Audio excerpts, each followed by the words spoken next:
Assalamualaikum warahmatullahi wabarakatuh. Kembali lagi ke kajian malam minggu.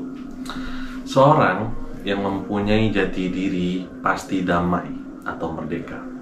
Arti merdeka adalah tidak terpengaruh situasi kondisi apapun. Mau susah, miskin, kaya, kita tetap tenang.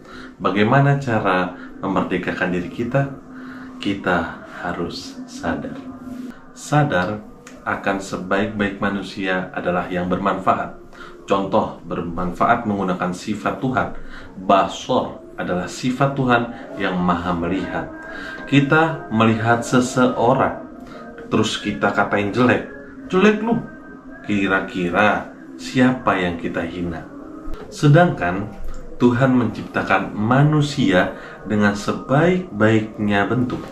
Maka itu harus kita bilang, wah, ganteng juga lu, cantik juga lu, cakep juga lu, pakai outfit yang ini. Contoh bermanfaat dengan asma Tuhan. Ar-Rahman adalah asma Tuhan yang maha pemurah. Kita bisa ngasih duit, dorong mobil, kasih tahu arah jalan, banyak deh pokoknya. Tapi jika ada kesombongan di dalam hati kita, gugur sudah karena kita tidak lillah. Hal ini akan membuat jiwa kita goyang, yang akan menimbulkan rasa was-was, gelisah, kesepian, dan nelongso. Orang yang damai tidak akan pernah ragu sama Tuhannya. Mereka yakin kepada Tuhan, artinya beriman. Bakal susah nggak hidupnya kira-kira? Susah juga sih ya. Ini kalau lagi diuji dan dicoba. Bagaimana cara melewati dua itu? Tetap bertawud dan sifat Tuhan kita keluarkan. Kita dalam memandang segala sesuatu tetap dalam keadaan baik. Positive thinking namanya. Posting. Kalau negatif thinking, netting, mulai dari checkpoint lagi, cucu. Untuk menjadi orang yang damai, ego saja yang mesti kita tundukkan. Kalau ego kita masih tinggi, mampus kita dijajah. Kenapa? Yang atur hidup kita adalah Tuhan. Suratnya ayat kursi. Supaya ego kita bisa ditundukkan. Jangan lepas dari pertama, ta'awudz. Karena kita nggak mampu lawan setan yang nggak kelihatan.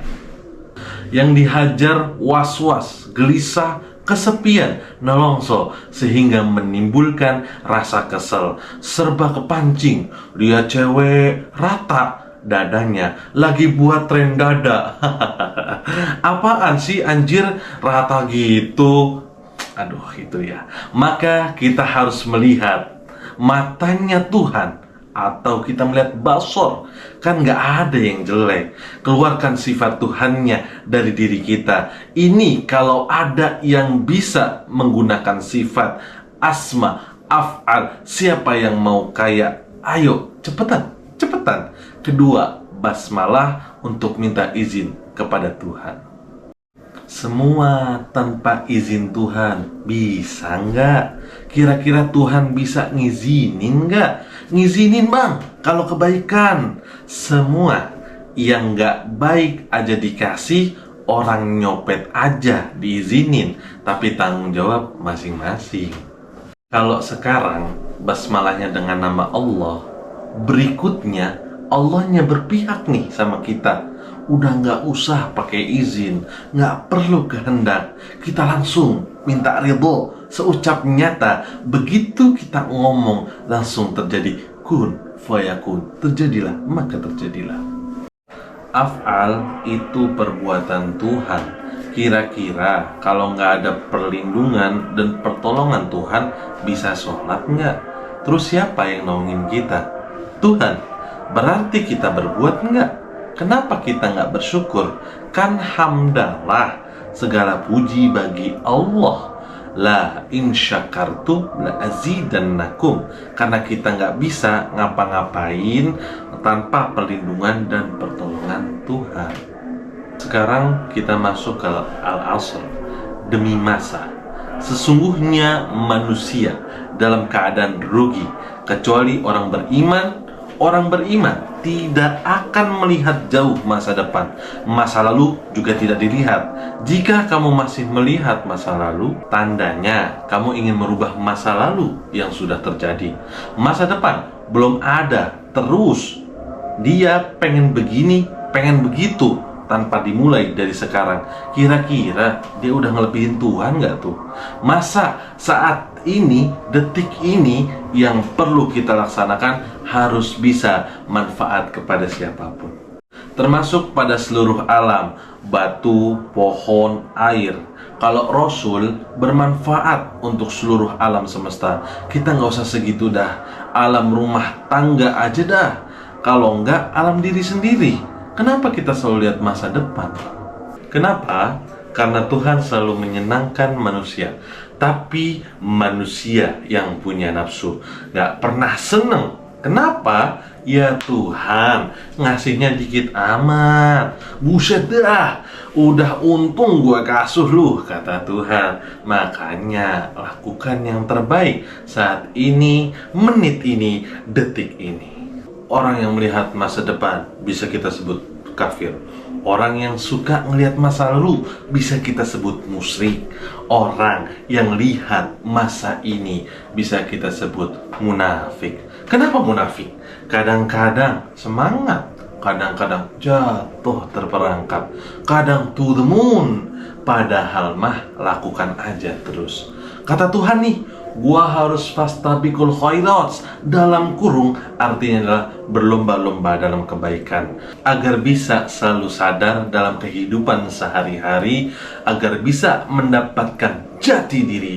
Kita harus tahu diri, musuh diri, harga diri, baru jati diri. Dan jangan lupa baca ta'awuz. Musuh diri kita adalah 3 serangkai. Yang pertama, iblis berada di otak yang membuat kita berasumsi, pesimis, overthinking, kotor, adu domba, mau menang sendiri, banyak dah pokoknya. Yang kedua, setan adanya di hati, godain doang kerjaannya.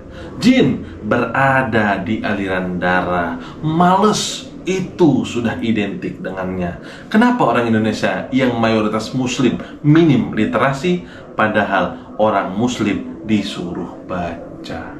Karena jinnya banyak, setannya banyak, iblisnya juga banyak. Kalau 3 serangkainya sedikit, ya udah jadi negara maju karena banyak yang beriman. Gak ada lagi korupsi karena takut dan malunya hanya kepada Tuhan. Harga diri, kira-kira lu pada mau gak gue katain, woi jelek? Tuh, gak ada yang mau kan? Pasti kita maunya denger apa yang kita senang. Kalau kita denger apa yang kita senang, pasti kita ikut senang dan orang ikut senang. Harga diri kita itu tergantung amal. Kalau kita mau beramal, harga diri kita naik. Hargai setiap orang, siapapun, karena semua yang diciptakan Tuhan pasti bermanfaat. Tidak akan ada yang sia-sia, termasuk pengangguran. Contoh nih, lu tahu, ya Tuhan, saya mohon izin mau kerja dengan Ar-Rahman Ar-Rahim-Mu.